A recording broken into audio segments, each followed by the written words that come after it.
Happy Diwali to all.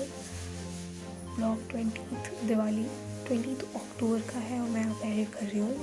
तो मैंने जितने शॉर्ट्स में ले सकती हूँ मैंने लिए थे और इधर मैंने बनाई है रंगोली। इसमें बनाने में 1 घंटा लगा था एंड ये मैस इसका हुआ है। मैंने फूलों की रंगोली बनाई अपने बाहर वाले गेट पे।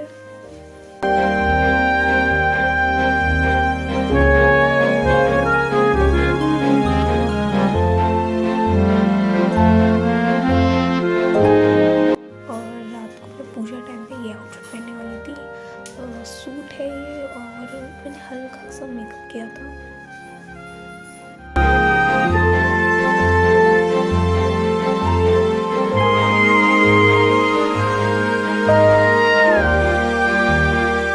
पूजा का टाइम हो गया था तो मैं मंदिर चली गई उधर और फिर हम लोगों ने दिया जलाए और